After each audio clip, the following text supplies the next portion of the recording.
Joining us now from London is James Denselow, an expert on Middle East security issues who writes regularly about Iraq and talks to us often. Thank you for joining us again. What do you make about this new operation as it becomes Operation New Dawn?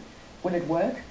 Well, it may be a new dawn for the Americans, but I think it could be a false dawn for events and realities on the ground in Iraq. If you look at the situation over the last 2 months, we see clearly that there is a war against the Iraqi security institutions, in particular the police, who are facing an enemy using magnetic bombs, silenced weapons, booby-trap houses, all manner of devices, and are causing huge numbers of deaths. Now, the whole point of the American strategy of withdrawal was to connect a large rebuilt security force, which is some 650,000 strong, to an Iraqi government. But there hasn't been an Iraqi government for nearly half a year now. And the problem is that within this political vacuum, you have increasing sectarian tensions and sort of a harping back to the days of the civil war in 2006, 2007.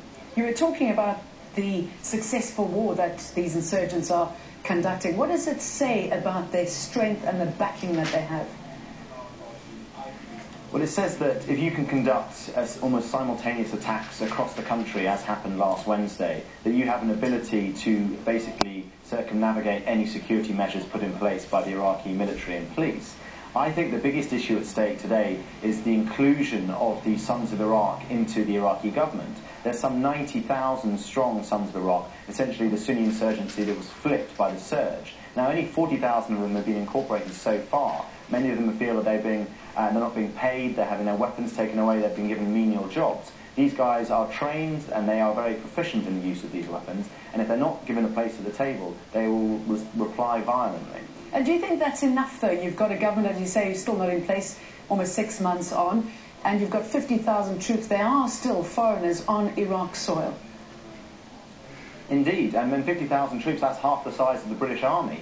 And your previous report showed that despite the fact that the Americans shouldn't be operating in Iraqi cities since last June, they clearly still are, as the report showed in Mosul. So there's a difference between the image of victory in US troops leaving Iraq and the reality of a large-scale presence that will remain in the country for an entire year. And there's talk of renegotiating the SOFA to allow for an even longer US presence beyond the end of 2011. Now, the Iraqi Prime Minister has warned that he fears that there'll be more attacks, and he's put the nation on top alert. What do you think he's expecting to happen? Well, I think he's trying to cover all bases. I mean, the fact is, no one knows what's going to happen next. So whether the bombings will be in Basra or Kut, or an army or barracks will be hit here, or a police station here. The daily level of violence is now having a momentum of its own. Over 500 people killed in July. That number looks to be a similar number for this month. And I think those people looking at the metrics will be very worried that we're entering a trend here, which is not a sort of one-off spike, but rather an uptick in general violence across the country. James, thanks for talking to us.